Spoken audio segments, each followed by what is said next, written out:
자, 우리가 지금 먼저 살펴보기를 원하는 건, 우리가 주의 영이 주는 17절에 보십시오. 주는 영이시니 주의 영이 계신 곳에는 자유가 있느니라 라고 말씀하고 있습니다. 많은 그리스도인들 가운데 이 대목만큼 오용되고 잘못 사용되어지는 부분이 없을 것이다 라는 생각이 듭니다. 근데 이게 그냥 자유가 있다, 그러니까 단순하게 딱 한 대목으로 장식하기에는 너무 광범위한 사실은 주제입니다. 너무 광범위해서 다 일일이 설명드리기도 어렵거니와, 또 한 가지는 뭐냐면, 근데 이 말씀을 진짜 성령을 경험하고 거듭난 사람은 굳이 이걸 일일이 다 설명하지 않아도 감이 와요. 이게 자유라는 것이 이런 거구나 라는 그런 감이 옵니다. 본능적으로 아는 거 있잖아요. 왜? 새로 태어나면 무조건 처음부터 날 수 있는 건 아니죠. 날 수 있는 건 아니고 새도 두려움을 가지고 있다고 합니다. 근데 높은 데서 떨어뜨리면 본능적으로 날갯짓을 하죠. 그러면서 본능적으로 날게 됩니다. 그리고 맹수들은 물론 사냥을 배우는 과정이 있지만, 맹수로 태어나면 자연적으로 이렇게 다른 짐승, 약한 짐승을 보면 얕보고 이렇게 먹으려고 하는 그런 본성이 있게 되는 것처럼, 하나님의 자녀로 예수 그리스도가 우리의 마음 가운데 좌정하셔서 성령께서 우리 안에 내주하기 시작하시면은, 이런 구절을 보면 이게 뭔지는 내가 말로 설명하기는 참 이렇게 애매해도 뭔지는 알 것 같다라는 느낌이 옵니다. 근데 이 자유를 이제 몇 가지로 제가 그냥 짤막짤막하게 새벽이니까 좀 설명을 드리려고 하는데, 여기서 말씀하는 자유라는 것은 첫째로 모든 정죄에서 자유를 누리게 된다라는 것을 알게 되는 것입니다. 그러니까 말씀을 좀 찾아서 읽어드릴게요. 로마서 8장에 있는 말씀이 가장 유명하죠. 그러므로 이제 그리스도 예수 안에 있는 자에게는 결코 정죄함이 없나니, 이는 그리스도 예수 안에 있는 생명의 성령의 법이 죄와 사망의 법에서 너를 해방하였음이라 말씀하고 있습니다. 인간에게 가장 시급한 문제가 뭡니까?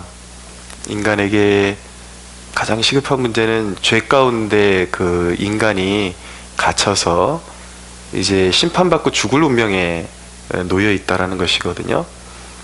근데 그게 죄 때문이라는 거예요. 죄. 근데 불행하게도 우리 인간이 죄를 안 짓고 살 수가 있느냐? 그것이 불가능하다라는 것입니다. 그러니까 하나님이 원하시는 온전함이라는 것은 인간이 생각하는 것처럼 어느 정도의 기준을 도달하고 성숙해지면 하나님이 만족하신다가 아니라 완전이어야 되거든요. 그러니까 하나님이 처음 사람을 지으셨을 때 죄 짓기 전에 그 완전함으로 돌아가야 되는데, 회복돼야 되는데, 인간이 과연 그럴 수가 있느냐? 그 구원을 성취하기 위해서 지금 이제 기사를 본 지가 오래돼 갖고 정확히 몇 년인지 기억이 안 나는데, 우리나라에서 굉장히 유명했던 고승이 이 구원에 이르기 위해서 자기를 쳐서 연단시키기 위해서 밤에 잠을 잘 때 눕지를 않고 앉아서 잠을 5년 이상을 잤던 분이 있어요. 그분이 죽으면서 했던 말이 무엇이냐면, 결국 나는 구원의 길을 발견하지 못하고 지옥으로 간다 라고 그렇게 고백을 했습니다. 신문기사로도 대서특필이 되었던 내용이고요.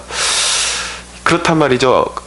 아무리 내 죄를 씻어보려고 앉아서 자고, 마틴 루터가 자기 친구가 갑자기 벼락에 맞아 죽는 것을 경험하고 나서 이 죄에 대한 죽음에 대한 두려움을 젊었을 때 체험하고서 이 법학도가 수도원에 들어가서 아무리 죄를 씻으려고 무릎으로 계단을 기어 오르고 내려오고 해도 이게 안 된단 말이에요.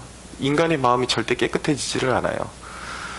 그러니까 이걸 어떻게 그 구원을 얻을 것이냐 라는 고민 가운데 씨름하다가 그동안 묻혀져 있던 복음의 대전제를 발견하게 되죠.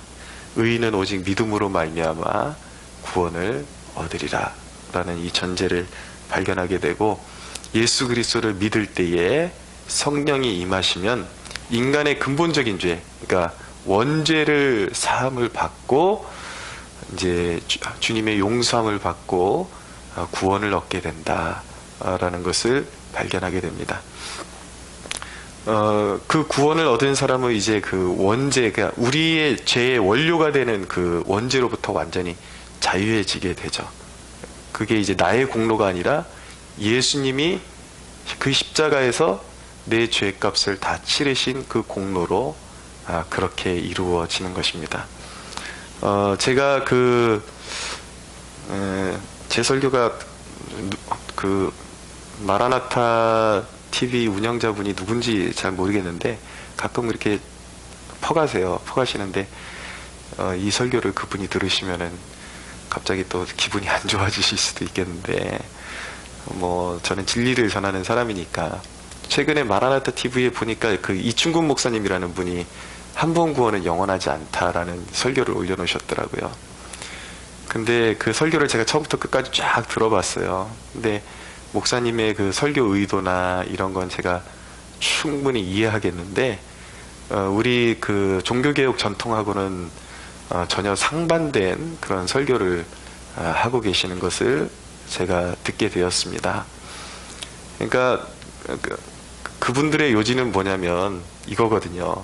한 번 구원이 영원하다 그러면 사람이 오만해가지고 늘 죄를 짓게 되고, 그리고 지금 예전에 잘 믿다가 교회 떠나간 사람들이 어떻게 그럼 예수를 믿게 되냐 그러면서 지금 한 번 구원은 영원한 구원이다라고 가르치는 목사들이 사람들을 다 지옥으로 보내고 있고 거짓 선지자들이다 라고 그렇게 이야기를 하시는데, 그 의도는 뭔지를 제가 알아요. 무슨 말씀인지는 알겠는데, 근데 안타깝게도 그분이 이 개혁교회, 이 켈빈주의 그 설교자들이 한 번 구원은 영원한 구원이다 라고 말하는 취지를 전혀 이해를 못하고 전제를 잘못 깔고 설교를 하시는 거예요.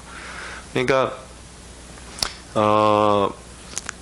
여러분, 구원이 취소될 수 있다라고 믿는 것은요, 인간이 누군지를 모르는, 이해를 못한 거예요. 솔직히 말해서. 인간이 얼마나 그 끝까지 거듭남을 체험하고도 그 죄에 대한 연약함이 있는지, 하나님이 원하시는 그 완전함은 무결함인데 인간이 그렇게 될 수가 없다라는 것이죠.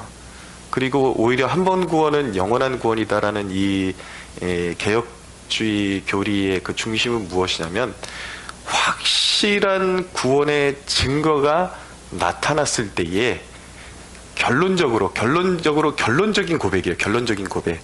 하나님이 한번 임하시고 회심의 증거가 분명히 나타난 사람은 성령의 역사 가운데 끝에 도달해 보니까 여러 가지 시험이 있고 굴곡이 있고 어려움이 있었는데, 결국은 그 불이 꺼질 때마다 사람의 그 자유의지가 선행되는 것이 아니라 성령께서 그 마음 가운데 어떤 말씀을 주시고 또 어떤 기회를 주시고 특별한 기회를 주셔서 자꾸 신앙의 불을 일으켜서 그것을 완주하게 하셨다라는 고백이지, 그 인간의 어떤 노력이 전혀 필요 없다라는 그런 고백이 아닌 것입니다. 그러니까 그 켈빈주의에서 이야기하는 한 번 구원은 영원한 구원이다라는 것은요, 오히려 더 무서운 고백이에요. 이것이 내일의 삶 가운데 사도 바울의 나는 날마다 죽노라, 그리고 날마다 자기가 믿음 안에 있는지 점검하라. 그래서 늘 자기가 하루하루 살아가는데 성령과 교제하는 증거가 나타날 것을 요구하는 거예요. 근데 이것이 나타나지 않으면 구원이 취소된다고 보는 것이 아니라 이 사람에게는 아예 구원 자체가 없었다라고 보는 거예요. 이게 더 무서운 거예요, 사실은 켈빈주의가. 근데 이것이 어떤 하나의 켈빈이라는 사람이 주장했던 내용이 아니라 이것이 기독교 전통에 정확하게 그 정통하고 있다라는 것을 사도 바울의 사도 바울이 예수님의 주님의 계시를 받아가지고 로마서를 기록하고 사도 바울에서 어거스틴으로 가서 루터로 가서 이게 종교개혁자들로 이어져서 이제 그 부흥의 시대마다 하나님께서 중심에 사용하신 사람들이 누구인지를 봐야 됩니다. 영국에도 그렇고 미국에도 그렇고 이 조나단 에드워즈라는 사람, 그리고 조지 휘필드라는 사람, 그리고 유수한 기독교 부흥의 중심에 있었던 사람들이 누구냐면 대부분 켈빈주의자들이에요. 한 번 구원은 영원한 구원이다 라고 그렇게 주장했던 사람들이었어요.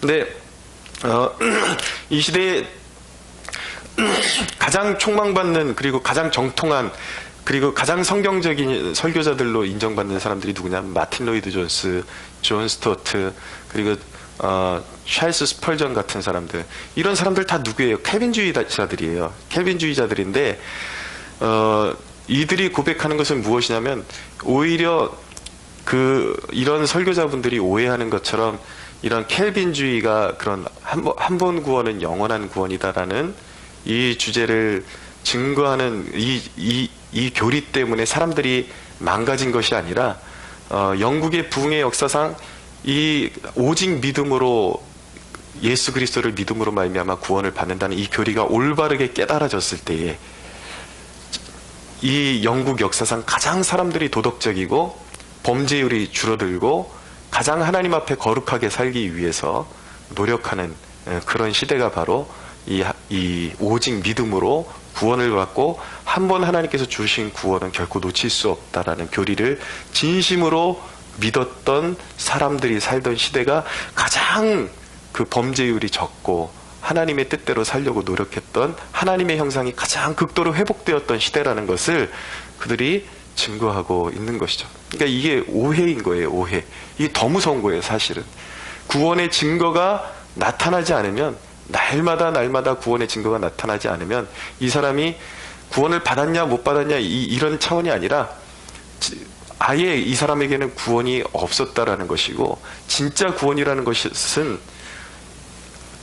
성령이 내 안에 내주하시기 시작하셨기 때문에 그 감동이라는 게 있어요. 계속 나를 주님 앞으로 내모는 어떤 그 감동, 더 말씀을 듣고 싶어지고 더 말씀 앞으로 나아가고 싶어지고, 이렇게 새벽에 여러분들 앞으로, 주님 앞으로 나올 수 있는 것도, 이것도 사실은 은혜라고요. 여러분 의지만으로 되는 게 아니에요. 뭐가 자꾸 듣고 싶고 더 채우고 싶고 갈급하니까 주님 앞으로 나오게 되는 것이죠.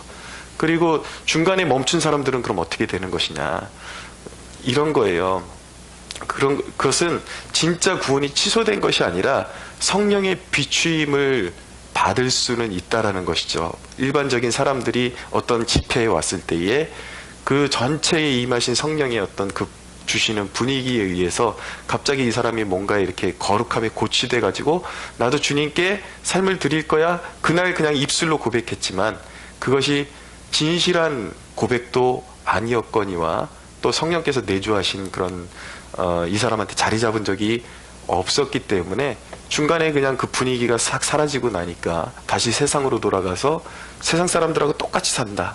이것은 구원이 취소된 것이 아니라 애초에 이 사람에게 구원이 임한 적이 없었다라는 것입니다. 이게 더 두려운 거예요.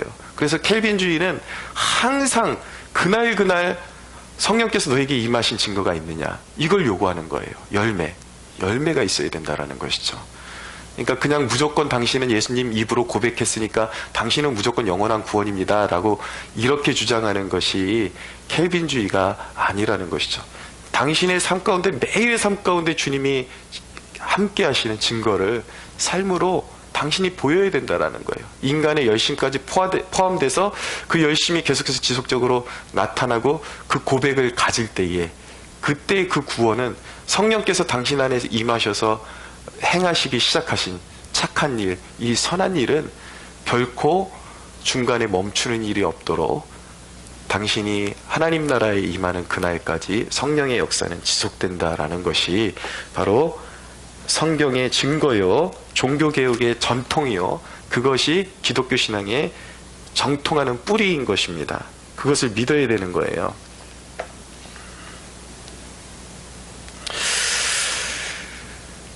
근데 말은 끝까지 들어봐야 된다라는 것이죠. 근데 그거는 이제 제가 지금 결론부를 제일 먼저 지금 설명드린 것이고, 이제 두 번째 원리가 뭐냐면, 이 자유가 뭐냐. 지금 정죄, 영원한 심판받는 것으로부터 자유라고 말씀하셨어요. 예수님이 요한복음 5장 24절에 보면은 분명히 심판에서 사망에서 생명으로 옮겼느니라, 옮겨졌다라고 말씀하고 있거든요. 이게 대전제란 말이에요. 근데 그러면 과연 내가 가지고 있는, 그리고 사람들이 자신이 구원받았다라고 구원의 확신을 가지고 있다라는 그 고백이 진실한 것인지를 체크를 해야 돼요. 척도가 있다고요. 이 자유라는 것이 그냥 정죄로부터, 나는 자유해, 나는 죄로부터, 난 지옥 안 가, 이런다고 해서 이게 해결된 문제가 아니라, 가장 중요한 원리가 하나가 더 있는데, 그것이 무엇이냐면 죄로부터 자유라는 것입니다. 오늘날 이 그리스도인들이 이 부분에 있어서 오류에 빠져 있기 때문에 그런 이제 질문이 나올 수도 있다라고 봐요. 한 번 구원이 영원하다니까 사람들이 이렇게 겁없이 막 사는구나. 근데 오해라는 것이죠. 이 자유라는 것은요, 죄로부터 자유함. 그러니까 내가 예수님의 그 십자가의 공로로 구원받은 확증이 있는 사람은 죄를 지을 자유를 가진 것이 아니라 죄로부터 자유해졌단 말이에요. 그러니까 이 얘기는 내가 완전히 진짜 무슨 초인처럼 죄를 아예 털끝만 치도 짓지 않는 초인이 되었다는 얘기가 아니라, 죄의 본성이 내 안에서 계속해서 역사하고 있는데, 이전에는 아무리 노력해도, 율법적으로 노력해도 내가 주님이 원하시는 그 기쁨이 될 수 없었단 말이에요. 내 존재 자체가 죽어 있었기 때문에. 근데 이제는 내가 예수 그리스도의 은혜로 말미암아 살아있어요. 그래서 주님이 원하시는 것은 무엇이냐면, 이제는 내가 구원받기 이전에 즐기고 좋아했고 그리고 옳다고 생각했던 죄에서 떠나기를 원하시는 것이죠. 근데 그게 가능해졌단 말이에요. 예수님이 우리의 죄의 올무를 풀어주셨다라는 말입니다. 믿으십시오. 그래서 로마서에 있는 말씀 또 읽어드립니다. 이와 같이, 로마서 6장 11절 이하, 이와 같이 너희도 너희 자신을 죄에 대하여는 죽은 자요 그리스도 예수 안에서 하나님께 대하여는 살아있는 자로 여길지어다. 그러므로 너희는 죄가 너희 죽을 몸을 지배하지 못하게 하여 몸의 사욕에 순종하지 말고, 또한 너희 지체를 불의의 무기로 죄에게 내주지 말고, 오직 너희 자신을 죽은 자 가운데서 다시 살아난 자같이 하나님께 드리며 너희 지체를 의의 무기로 하나님께 드리라. 이것이 우리가 받은 축복 중에 하나란 말이에요. 영원한 정죄감에서 우리는 해방되었고, 그러나 이제 죄를 끊어버렸어요. 그러니까 죄의 사슬을 예수님께서 끊어주셨기 때문에 우리는 이제는 우리 안에 연약함이 있지만 그럼에도 불구하고 우리 안에 거하시는 성령으로 말미암아 이제는 죄를 미워하고 죄를 물리칠 수 있는 권능이 우리 안에 있다라는 것을 믿어야 하는 것입니다. 근데 오늘날 보니까 교회 안에 수많은 그리스도인이라는 사람들이 웃기는 짓을 해요. 뭐냐면 막 동성애를 옹호하면서 자기가 그리스도인이라고 그러고 자기가 구원받았다고 그렇게 믿는단 말이에요. 그 중에는 이 두 가지 경우가 존재할 수 있습니다. 하나는 구원은 받았을 수 있는데 영적인 오류에 빠져 있는 사람들이에요. 이 사람들은 빨리 회개하고 돌아와야 될 사람들이고, 한 부류는 뭐냐면 이 사람들은 구원이 뭔지도 모르고, 그 중에 대부분은 제가 말씀드렸잖아요. 성령이 내주하시면 본능적으로 알게 되는 무언가가 있다고. 이게 임상적으로도 다 이제 증명이 되는 것들이거든요. 실제 동성애에 빠져있던 사람들은 뭐라 그러냐면, 동성애에 빠져있던 사람들은 자기가 예수님이 오신 것을 알고 나서 성경을 보니까 동성애가 죄라는 것을 본능적으로 깨닫게 되더라는 것이죠. 그래갖고 랜디 포시라는 그 여자 교수는 이 교수님이 고백할 때에 자기가 거듭나고 나서 어떤 목사에게 동성애를 계속해서 내가 해도 되겠습니까? 아직 중간 이렇게 완전히 회심하기 전에 전 단계에서 물어봤는데 어떤 목회자가 그러더라는 거예요. 하나님이 당신을 그대로 지으셨다고. 그러니까 하나님이 그대로 사랑하기 때문에 동성애를 계속 즐겨도 뭐 그건 인간의 연약함이니까 하나님이 그래도 받아주시고 구원해 주실 것이라고 그렇게 얘기하더라는 것이죠. 근데 이 여교수가 직감적으로 이 거듭남이 이 안에서 이미 시작됐어요. 이미 이제 본성적으로 알게 되는 거죠. 아, 이 목사가 이게 가짜구나. 이게 전혀 이게 성경적으로 용납할 수 없는 걸 나한테 가르치고 있구나라는 것을 깨닫게 된다라는 것이. 진짜 그 동성애에 빠졌던 장본인은 그걸 본능적으로 아는데 오늘날 수많은 교회 안의 그리스도인들, 저는 너무 진짜 깜짝 놀란 게 오늘날 한국 교회 안에 이렇게 동성애 성적인 문란함을 이렇게 옹호하는 사람들이 그냥 일부분인 줄 알았는데 제가 SNS를 하면서 이렇게까지 많은지 정말 깜짝 놀랐습니다.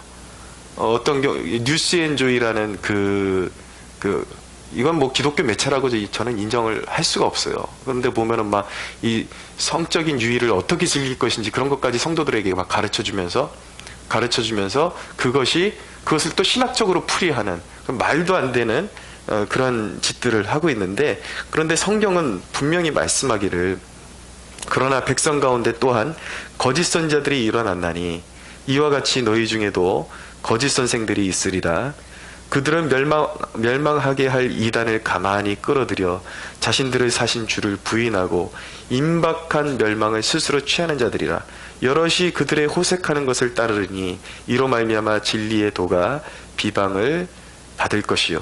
그들이 탐심으로 지어낸 말, 그러니까 이게 진리가 아니라 지네가 하고 싶으니까 지어낸 말을 가지고 너희로 이득을 삼으리니 그들의 심판은 옛적부터 지체하지 아니하며 그들의 멸망은 잠들지 아니하느니라. 그러니까 오늘날 이 죄를 등한시 여기면 안 된단 말이에요.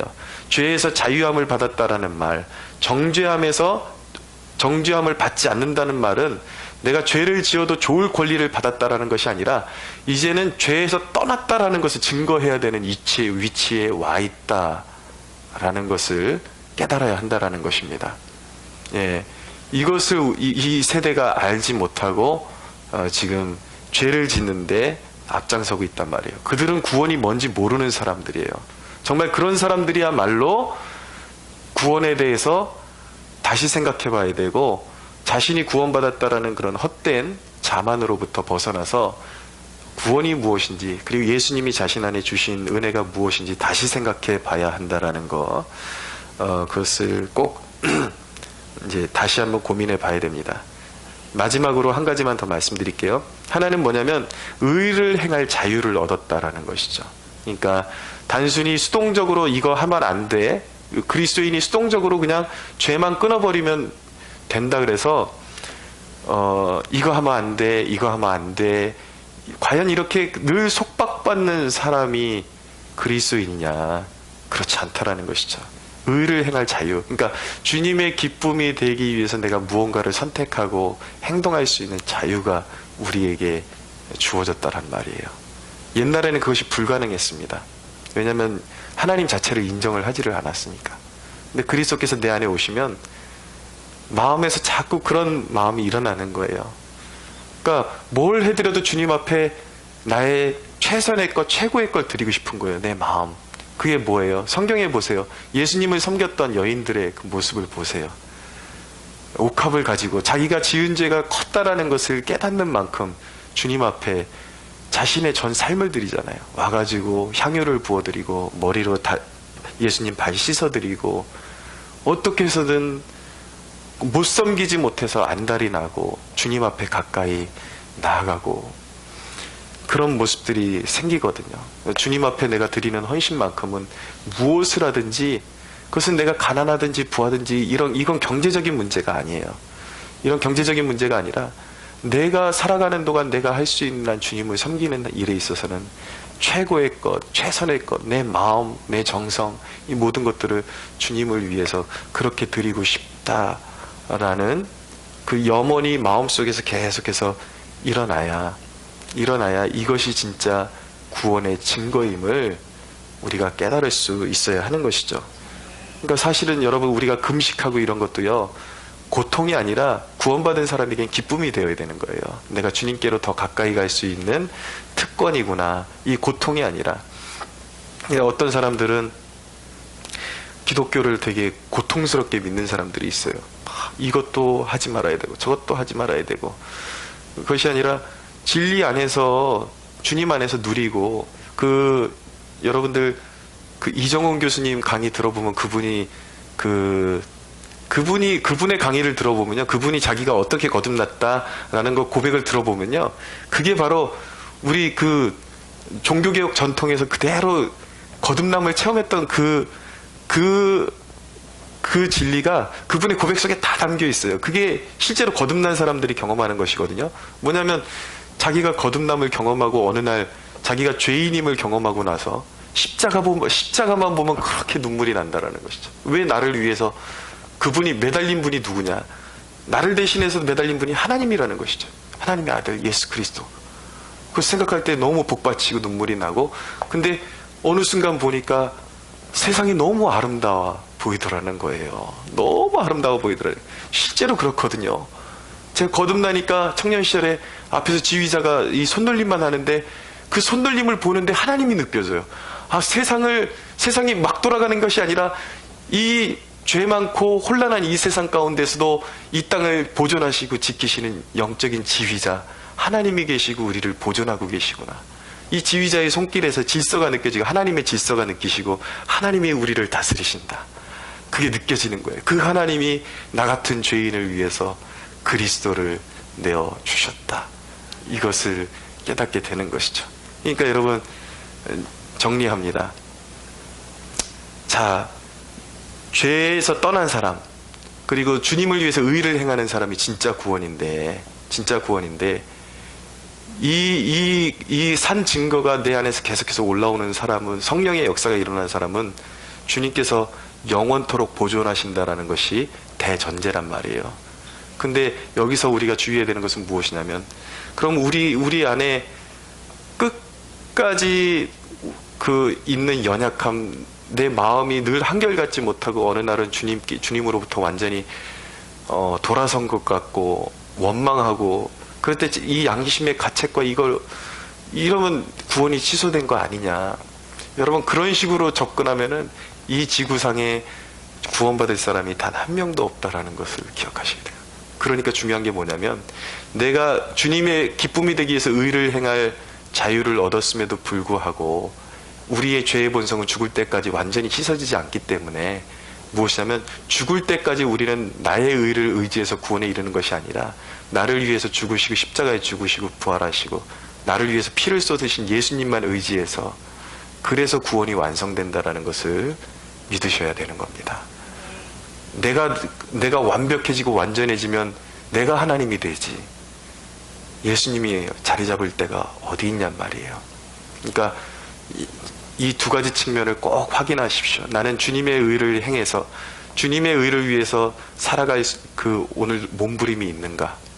이거 한 가지가 꼭 있어야 되고, 또 한 가지는 무엇이냐면, 아무리 몸부림쳐도 나는 의로워질 수 없는 나를 위해서 나는 죽으나 사나 예수 그리스도를 떠날 수 없는 사람이다라는 고백이 있는가? 이게 진짜 구원이라는 거. 이거 꼭 기억하시고 그리스도 안에서 영적 자유를 누리시는 여러분들이 되시기를 주 예수의 이름으로 축원합니다.